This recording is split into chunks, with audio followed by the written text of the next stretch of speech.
Hello everyone, welcome to cat grow. अगर आप इस चैनल पे नए हो तो चैनल को सब्सक्राइब कर लें एंड वीडियो को ज़्यादा से ज़्यादा शेयर करें। आप लोगों को लेक्चर के नोट्स लेक्चर के डिस्क्रिप्शन में मिल जाएंगे। वहाँ पे एक लिंक दी होगी, आप उस लिंक पर क्लिक करोगे तो वहाँ से आप लेक्चर के नोट्स को डाउनलोड भी कर सकते हो। ये चैप्टर गॉस के नियम के चैप्टर का लेक्चर है, तो इसमें आगे के कॉन्सेप्ट डिस्कस करेंगे। प्रीवियस लेक्चर में जो कॉन्सेप्ट डिस्कस किए थे उसके आगे के जो कॉन्सेप्ट हैं उसको डिस्कस करेंगे। जो हमने प्रीवियस में जो कॉन्सेप्ट पढ़े थे तो उसमें हमने देखा था, जो हमने चैप्टर पढ़ा था वैद्युत आवेश तथा क्षेत्र, तो वहाँ पर जो हमने डेरिवेशन ड्राइव की थी वैद्युत क्षेत्र की तीव्रता को निकाला था, तो वो वैद्युत क्षेत्र के कॉन्सेप्ट से निकाला था। वही फॉर्मूले को ड्राइव करेंगे। अब वो हम करेंगे गॉस के नियम से ड्राइव।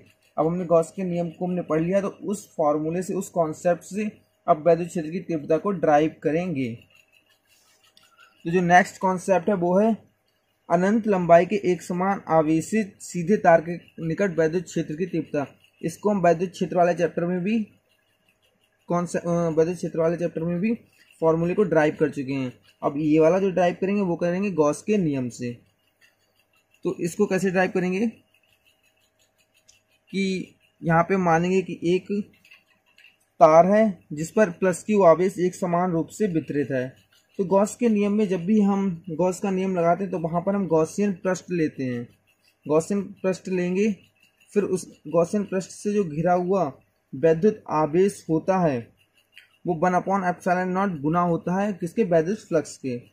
वैद्युत पृष्ठ क्या होता है, उससे वैद्युत फ्लक्स गुजरता है। वैद्युत गॉसियन पृष्ठ से वैद्युत फ्लक्स गुजरता है।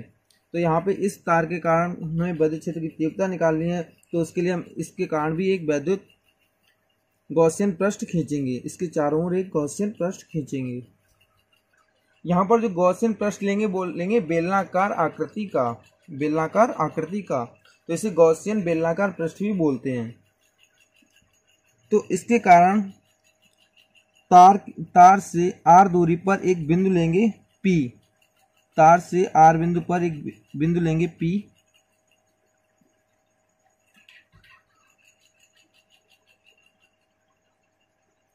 एक आर दूरी पर एक बिंदु लेंगे P।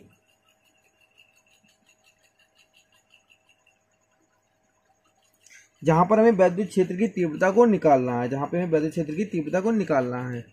तो प्लस के कारण जो वैद्युत क्षेत्र की दिशा होगी वो दूर की तरफ होगी। प्लस आवेश के कारण जो वैद्युत क्षेत्र की दिशा होगी दूर की तरफ, क्योंकि यहाँ पर अगर यूनिट यानी कि एकांक प्लस आवेश को माने तो क्या करेगा, वो एक दूसरे को क्या करेगा, प्रतिकर्षित।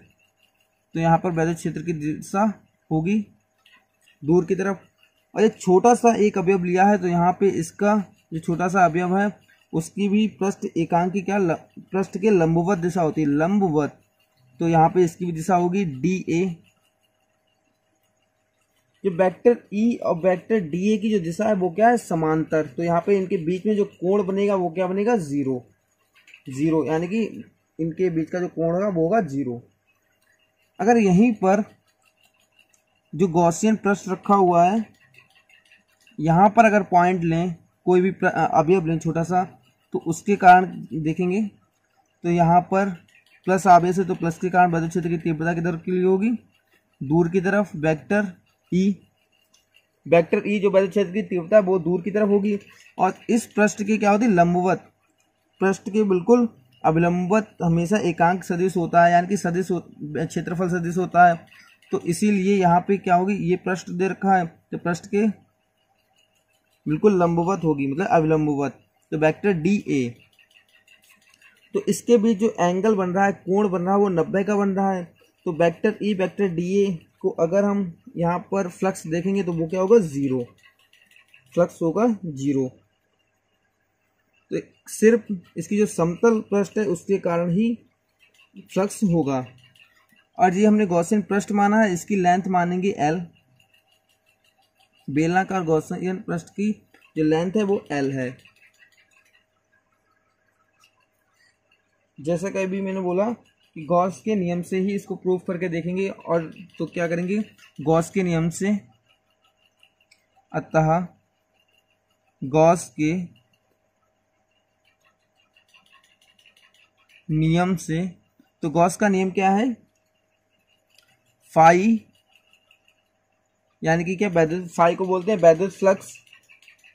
जो वैद्युत फ्लक्स टोटल होगा वो क्या हो, क्यू इनसाइड, यानी कि गॉसियन पृष्ठ के बीच में जो आवेश है, टोटल आवेश, गॉसियन पृष्ठ के जो अंदर आवेश है वो, तो क्यू इनसाइड, यानी कि इनसाइड का मतलब अंदर, अपॉन एप्सिलॉन नॉट। ये है गॉस का नियम। गॉस का नियम बोलता है कि बंद पृष्ठ से परिबद्ध निकलने वाला वैद्युत फ्लक्स उस पृष्ठ द्वारा घिरे आवेश का 1/एप्सिलॉन नॉट गुना होता है। ये क्या है, गॉस का नियम। तो गॉस के नियम से Q total equal to Q inside upon E not. Inside का मतलब जो गॉसियन पृष्ठ से घिरा हुआ आवेश कुल है वो, तो यहाँ पे वैद्युत फ्लक्स टोटल निकल आएगा। तो इस वाले पे हम क्यू टोटल के लिए क्या लिख सकते हैं, जो इसका ये वाला पृष्ठ है तो इसके कारण तो जीरो हो गया, जीरो क्या हो गया, वैद्युत फ्लक्स, क्योंकि इनके बीच का एंगल है 90। लेकिन ये वाला जो पृष्ठ है तो इसके कारण क्या है, वेक्टर ई वेक्टर डी ए। क्यू टोटल है तो यहाँ पे डी एक छोटा सा अवयव है, टोटल निकालना है संपूर्ण का, तो यहाँ पे क्या लगा देंगे, इंटीग्रेशन, यानी कि समाकलन का साइन। समाकलन का साइन और बंद पृष्ठ है इसीलिए क्लोज। ये हमने लेक्चर में डिस्कस किया था। तो vector E into vector D A equal to Q inside upon epsilon not. Vector E into vector D A, तो यहाँ पे क्या लिख सकते हैं, वेक्टर ई, जो कि vector E into vector D ए जब खुलेगा, डॉट प्रोडक्ट जब खुलेगा, यानी कि डॉट जो दे रखा है, डॉट गुणनफल खुलता है तो क्या खुलता है, वो कॉस में खुलता है।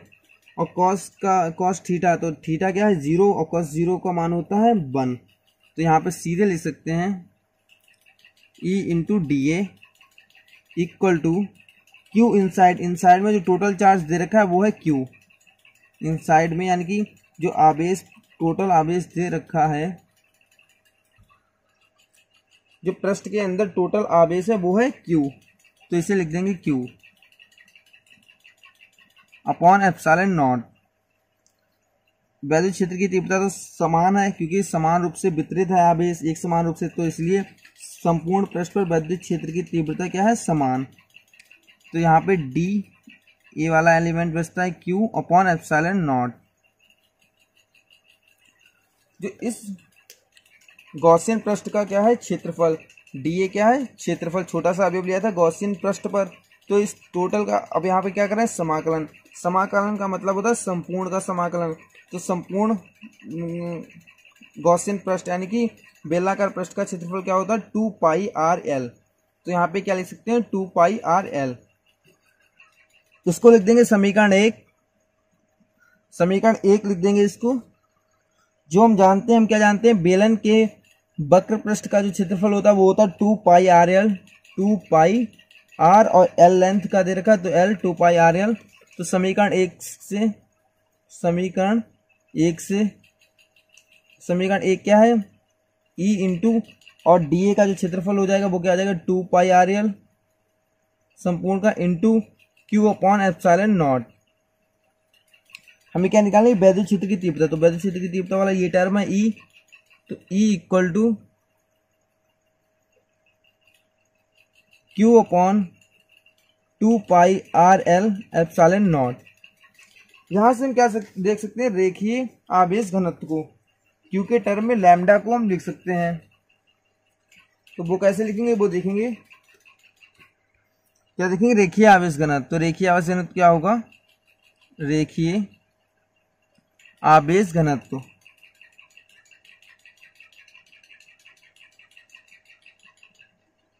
तो रेखीय आवेश घनत्व को लैम्डा से प्रदर्शित करते हैं, लैम्डा।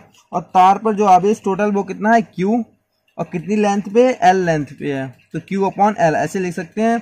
तो Q equal to lambda L.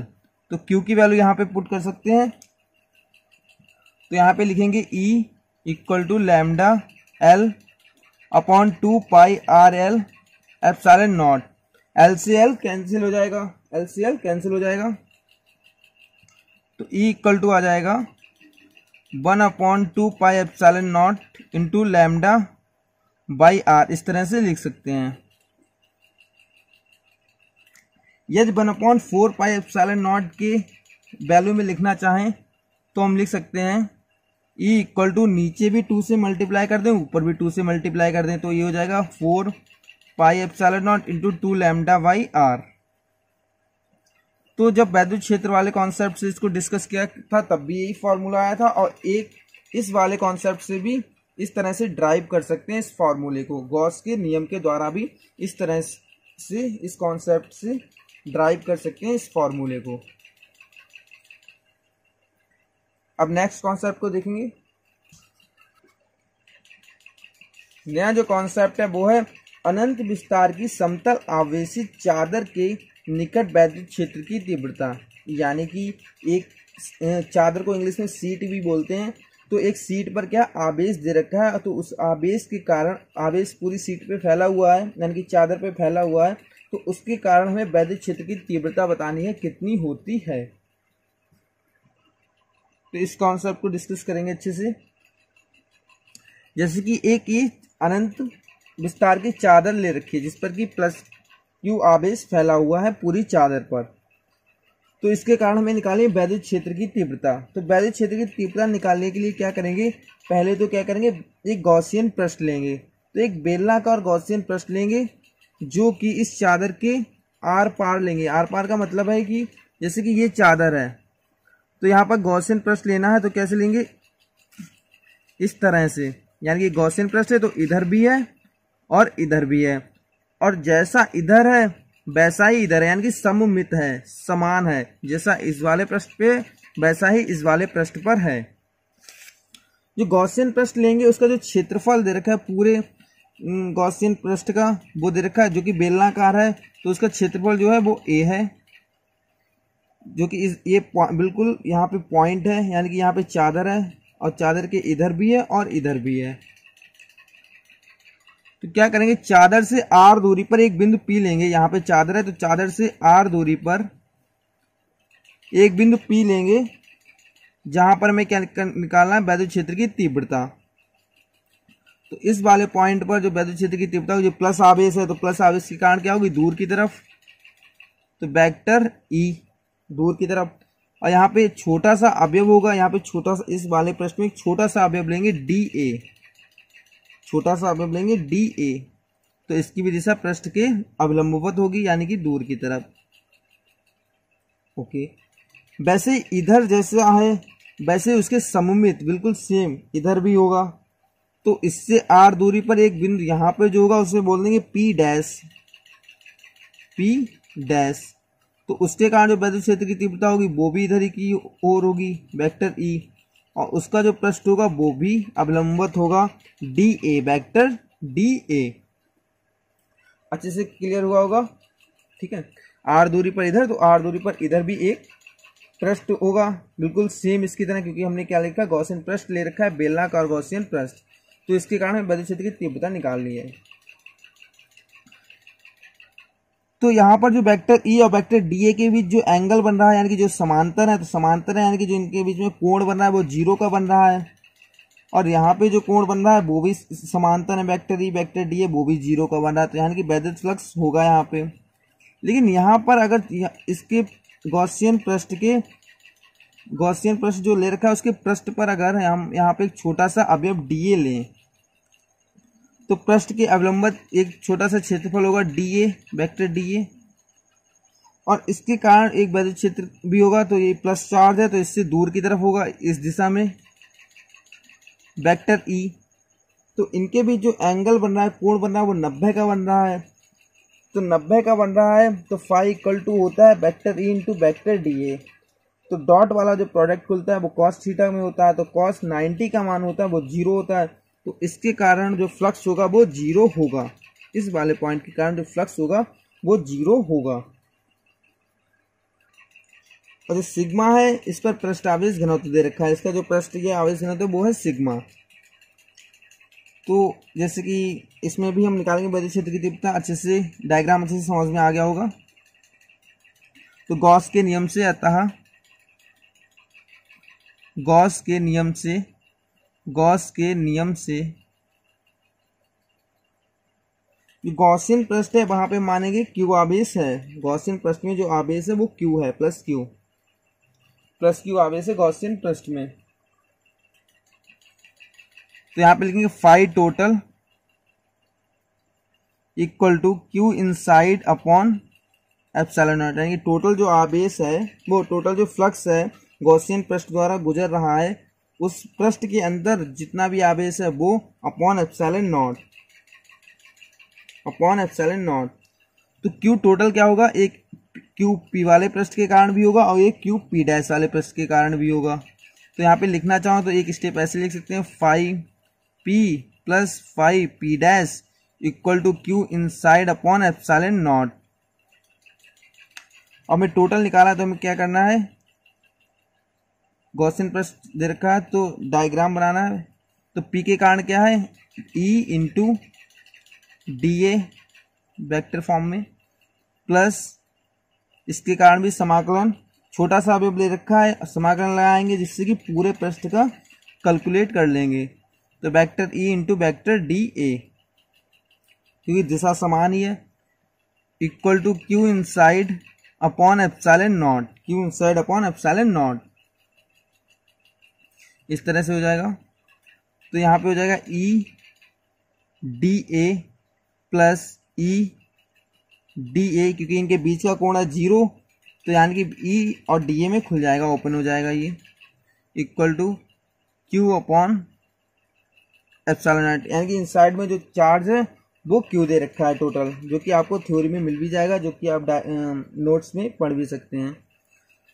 तो जो इसका क्षेत्रफल है संपूर्ण जो गॉसियन पृष्ठ दे रखा है उसके संपूर्ण पृष्ठ पर, यानी कि प्रत्येक पॉइंट पर जो क्षेत्रफल है वो है ए।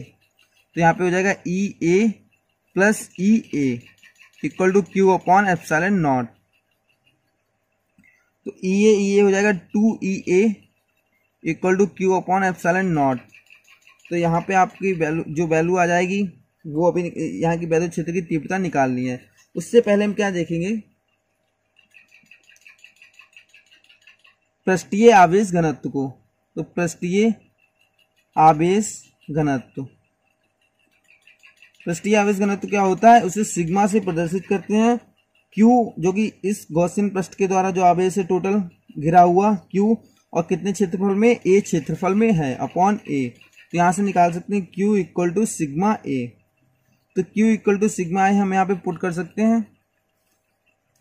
तो यहाँ पे पुट करेंगे तो क्या आ जाएगा, ई अपॉन सिग्मा ए अपॉन 2, ए को भी इधर ले आएंगे, ए अपॉन एप्सिलॉन नॉट। ए से कैंसिल हो जाएगा तो ई आ जाएगा सिग्मा अपॉन 2 एप्सिलॉन नॉट, यानी कि अनंत विस्तार की समतल आवेशी चादर के कारण जो वैद्युत क्षेत्र की तीव्रता होती है वो होती है sigma upon 2 epsilon not, sigma upon 2 epsilon not, जो कि हम इस तरह से ड्राइव कर सकते हैं गॉस के नियम से।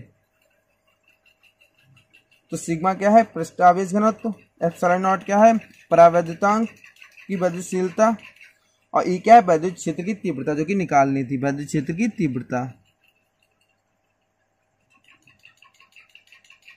क्षेत्र, यह है वैद्युत क्षेत्र की तीव्रता। और इस तरह से ड्राइव कर सकते हैं कॉन्सेप्ट से। तो ये कॉन्सेप्ट समझ में आया होगा आपको। Vector E dot vector D A, इसको जब आप खोलोगे vector dot vector D A को, और आपको अच्छे से नहीं समझ में आया है ये चीज़, तो इस वाले पृष्ठ पे समझ लेंगे। जो vector E into vector D ए है, तो जो ओपन होता है तो वो होता है E D A cos theta में, जो डॉट वाला प्रोडक्ट है तो डी ए कॉस थीटा में होता है, और जो थीटा इनके बीच का है वो कितना है, 0। तो यहाँ पे हो जाता है ई डी ए कॉस 0, और 0 का मान होता है 1, तो ई डी ए हो जाता है। तो यही लिखा हुआ ई डी ए, और डी ए एक छोटा अवयव है, तो यहाँ पे समाकलन हो रहा है जिसका संपूर्ण पृष्ठ के कारण क्या आ जाएगा, वैद्युत फ्लक्स, यानी कि ये क्षेत्रफल आ जाएगा। यहाँ पे समाकलन किसका हो रहा है, क्षेत्रफल का, तो संपूर्ण पृष्ठ का क्षेत्रफल आ जाएगा। डी का हो रहा है, डी छोटा अवयव है, और समाकलन के कारण पूरा पृष्ठ कैलकुलेट हो जाएगा, और उसके कारण क्षेत्रफल को हम निकाल लेंगे। तो इस तरह से होता है, vector E into vector dot, dot वाला प्रोडक्ट कॉस थीटा में खुलता है। जो नेक्स्ट कॉन्सेप्ट देखेंगे वो देखेंगे एक समान रूप से आवेशित गोलीय कोश के कारण वैद्युत क्षेत्र की तीव्रता, यानी गोलीय कोश के कारण वैद्युत क्षेत्र की तीव्रता क्या होती है। तो यहाँ पे हम मानेंगे कि R त्रिज्या का एक गोलीय कोश है जिस पर प्लस क्यू आवेश वितरित है। हमें इस कोश के बाहर, कोश के पृष्ठ पर तथा कोश के भीतर वैद्युत क्षेत्र की तीव्रता निकालनी है, जिसकी अभी समझेंगे। तो पहले देखेंगे बाह्य बिंदु पर वैद्युत क्षेत्र की तीव्रता क्या होती है।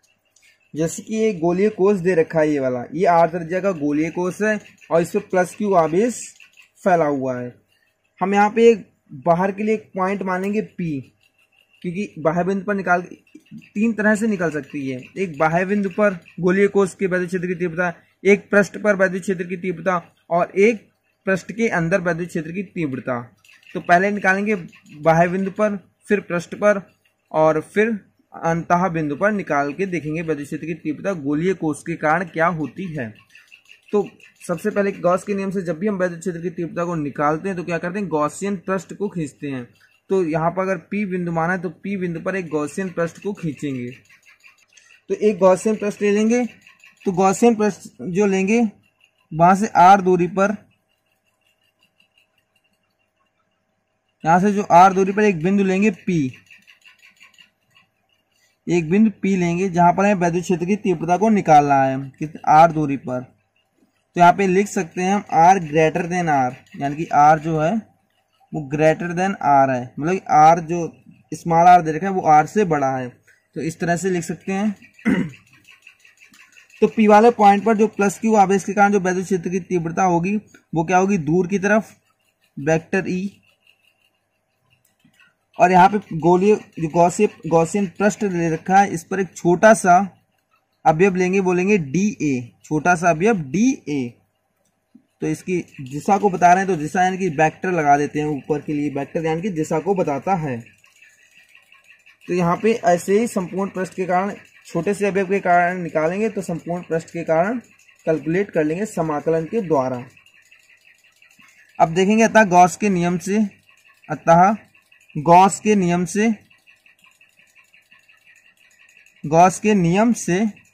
तो गॉस का नियम क्या है, क्यू टोटल, वो फाई टोटल, इसे फाई बोलते हैं, फाई यानी कि वैद्युत flux equal to Q inside upon epsilon not, यानी कि इस पूरे गॉसियन पृष्ठ से गुजरने वाला वैद्युत फ्लक्स इस गॉसियन पृष्ठ द्वारा घिरे हुए आवेश का 1 अपॉन एप्सिलॉन नॉट गुना होता है, वही इस स्टेटमेंट के द्वारा लिखा हुआ है।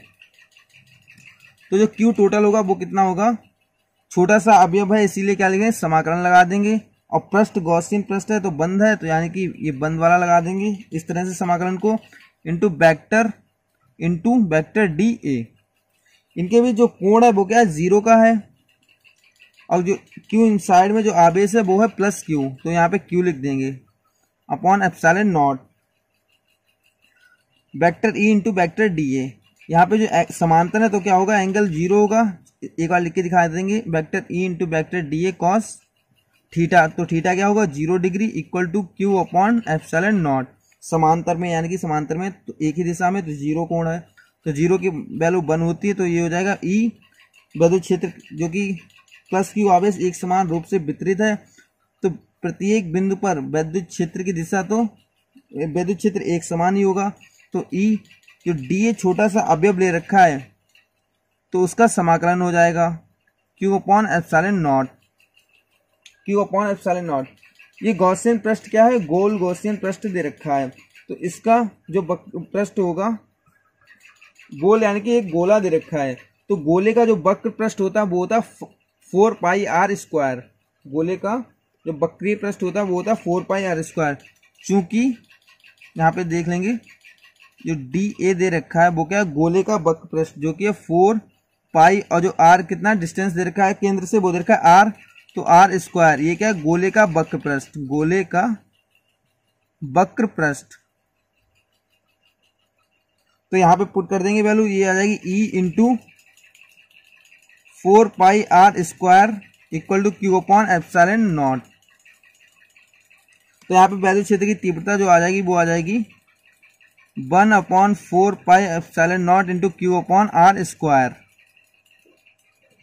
तो किसी भी गोलीय कोष के कारण वैद्युत क्षेत्र की तीव्रता जो बाह्य बिंदु पर आती है वो आती है 1/4πε0 Q/r², यानी कि एक बिंदु आवेश की तरह आती है। यहाँ से एक चीज डिपेंड होती है, क्या? वैद्युत क्षेत्र की तीव्रता और आर में जो रिलेशन है वो क्या है? व्युत्क्रमानुपात का, यानी कि जैसे जैसे आर की वैल्यू बढ़ाएंगे वैद्युत क्षेत्र की तीव्रता कम होगी, यानी कि जैसे जैसे बिंदु दूर की तरफ जाएगा, गोलीय कोष से दूर की तरफ जाएगा, तो वैद्युत क्षेत्र की जो तीव्रता है वो कम होगी। तो ये किसके लिए आता है? बाह्य बिंदु के लिए आ जाती है वैद्युत क्षेत्र की तीव्रता गोलीय कोष के कारण। ऐसे ही निकालेंगे पृष्ठ पर वैद्युत क्षेत्र की तीव्रता। तो क्या देखेंगे? कोष के पृष्ठ पर, तो कोष के पृष्ठ पर यानी कि जो गोलीय कोष दे रखा है वो उसका पृष्ठ ये है, तो यानी कि अगर मान ले ये बिंदु P है, ये पृष्ठ पर ही होता, अगर ये पृष्ठ पर होता तो हम बोल सकते थे R इक्वल टू R, यानी कि जो R डिस्टेंस दे रखा है वो R के बराबर है।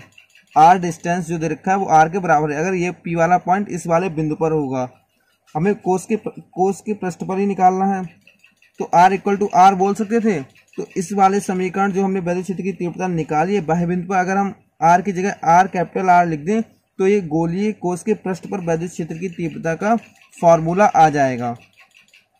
आप लोगों को अच्छे से कॉन्सेप्ट समझ में आ रहा होगा कि P वाला पॉइंट अगर पृष्ठ पर माने तो R की जो दूरी हमने ले रखी है वो R के बराबर हो जाएगी, यानी कि त्रिज्या के बराबर हो जाएगी। तो वही हम कर रहे हैं, R इक्वल टू R। तो R की वैल्यू हम सीधे डायरेक्ट इसमें लिख दें तो क्या आ जाएगा? E equal to 1/4πε0 Q/r²।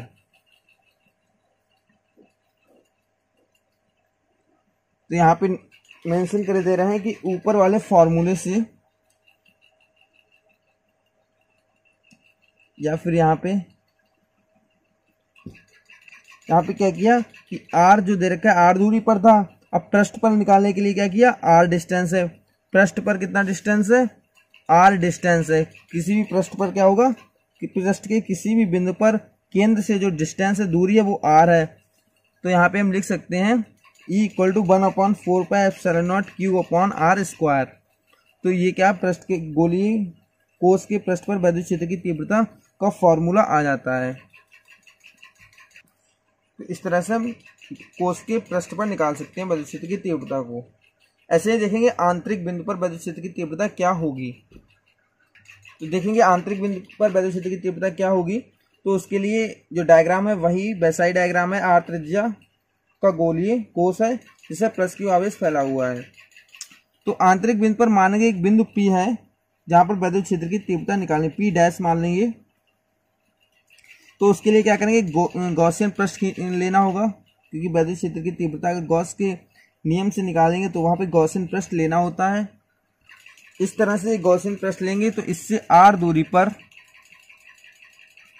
एक बिंदु लेंगे P डैश, वहां पे एक छोटा सा अवयव लेंगे जिसके कारण वैद्युत क्षेत्र की तीव्रता को निकालना है, वैद्युत क्षेत्र की तीव्रता को निकालना है। लेकिन इंपॉर्टेंट पॉइंट ये है कि गॉसियन पृष्ठ की क्या होता है, अगर हम गॉस का नियम लिखें, गॉस के नियम से तो गॉस का नियम क्या होता है? Phi total equal to Q inside upon epsilon naught. तो क्या होता है? Q इनसाइड का मतलब गॉसियन पृष्ठ से घिरा हुआ आवेश, लेकिन जो आवेश है वो क्या है? कोष के ऊपर दे रखा है। लेकिन हमने जो आंतरिक बिंदु पर निकाला तो आंतरिक बिंदु पर क्या लिखा है? आंतरिक बिंदु के कारण क्या लिखा? गॉसियन पृष्ठ।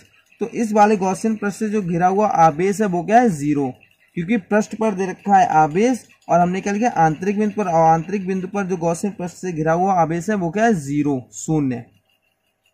तो Q इनसाइड है 0, सो Q इनसाइड है 0। तो यहाँ पे लिख सकते हैं E इंटू DA, यानी कि E DA आ जाता इक्वल टू इनसाइड के कारण 0, तो ये तो 0 ही आ जाएगा। तो वैद्युत क्षेत्र की तीव्रता क्या आ जाएगी? 0, यानी गोलीय कोष के कारण आंतरिक बिंदु पर जो वैद्युत क्षेत्र की तीव्रता होती है वो 0 होती है। तो इस तरह से तीनों को हम ड्राइव कर सकते हैं, बाह्य बिंदु पर, पृष्ठ पर और आंतरिक बिंदु पर। आप लोगों को अच्छे से समझ में आया होगा। अगर इसके लिए हम प्लॉट ग्राफ करना चाहें, मतलब कि ग्राफ को प्लॉट करना चाहें, ग्राफ को बनाना चाहें, जिससे कि एक ही जगह पर अच्छे से समझ में भी आ जाए और कैसे ग्राफ को बनाते हैं वो चीज़ समझ में आ जाएगी। तो इसके लिए देखेंगे जो आंतरिक बिंदु पर पहले लिख लेंगे सारे पॉइंट। तो ई आउटसाइड बिंदु पर यानी कि बाह्य बिंदु पर जो विद्युत क्षेत्र की तीव्रता आई वो क्या आई 1/4πε0 इंटू Q/r²। अगर r त्रिज्या की है तो जो सरफेस पे आई यानी कि पृष्ठ पे आई वो क्या आई 1/4πε0 इंटू Q/r²। और ई जो इनसाइड आई यानी कि इनसाइड अंदर वो क्या आई 0। तो ये 3 पॉइंट आते हैं। तो इससे एक बात समझ में आती है, जो आउटसाइड वाले में, तो जो आउटसाइड वाला है वो किस पर निर्भर करता है, व्युत्क्रमानुपाती है 1/r² के, व्युत्क्रमानुपाती है r² के। तो यहाँ पे प्लॉट ग्राफ करके देखेंगे, जो इनसाइड वाला बिंदु ये है यानी कि इस वाले पॉइंट पर जो वैद्युत क्षेत्र की तीव्रता होनी चाहिए वो क्या होनी चाहिए 0। और हमें जो ग्राफ प्लॉट करना है वो किसमें करना है, ई में, क्योंकि ई क्या है यहाँ पे वेरिएबल, यानी कि ई बढ़ और घट सकता है, आर बढ़ और घट सकता है। क्यू जो आवेश दे रखा है वो कांस्टेंट है और 1/4πε0 भी कांस्टेंट है, कांस्टेंट यानी कि नियतांक है। तो इनसाइड वाले बिंदु पर क्या होनी चाहिए 0, तो यहाँ पे हो जाएगी 0। ई और आर क्या है वेरिएबल, तो ई और आर में प्लॉट को क्या करेंगे, ग्राफ को खींचेंगे, ग्राफ को बनाएंगे ई और आर में। तो ये वाला पॉइंट कौन सा है, r = r, जब r जो डिस्टेंस है वो r के बराबर हो, ये वाला पॉइंट के r के बराबर। तो यहाँ पर वैद्युत क्षेत्र की तीव्रता क्या होती है, यहाँ पे इस वाले पॉइंट पे होती है, ठीक है। इसको अगर लिखना चाहो तो लिख सकते हो KQ/r²। इस वाले पॉइंट पर जो विद्युत क्षेत्र की तीव्रता होती है K क्या है 1/4πε0। और इस वाले पॉइंट पर अगर देखना चाहो R क्या है, अगर जैसे जैसे R को बढ़ाएंगे E को घट जाएगा और जैसे जैसे R कम होगा E बढ़ जाएगा।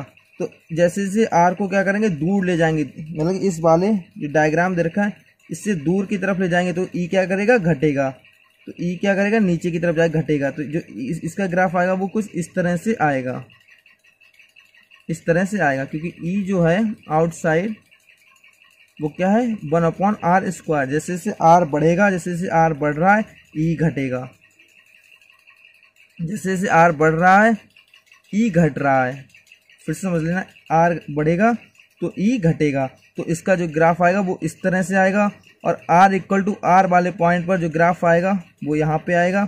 और इसका जो मान है वो कितना दे रखा है KQ/r²। तो KQ/r² यहाँ पे आएगा पॉइंट पे मान, इस वाले पॉइंट पे। और जैसे ही इस वाले पॉइंट से पृष्ठ से दूर की तरफ जाएंगे वैद्युत क्षेत्र की जो तीव्रता है वो क्या होगी घटने लगेगी, क्योंकि r का मान बढ़ेगा तो वैद्युत क्षेत्र की तीव्रता घटेगी। तो इस तरह से आ जाएगा। तो एक ही ग्राफ में तीनों फार्मूलों को आप समझ भी सकते हो और प्लॉट को ग्राफ कर सकते हो, ग्राफ को प्लॉट कर सकते हो, यानी कि ग्राफ को बना सकते हो इस तरह से। और ये तीनों फार्मूले आते हैं। इनसाइड पे 0, तो इनसाइड पे क्या है 0, सरफेस पे क्या होती है KQ/r²। तो सरफेस यानी कि यह पृष्ठ है, तो पृष्ठ पे कितनी है KQ/r²।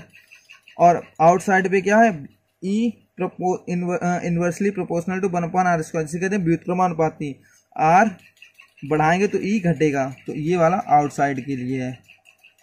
तो इस तरह से ग्राफ को हम बना सकते हैं। तो वीडियो को आप लेक्चर को आप ज़्यादा से ज़्यादा लाइक करें और शेयर करें और चैनल को सब्सक्राइब करें। Thank you for watching this video.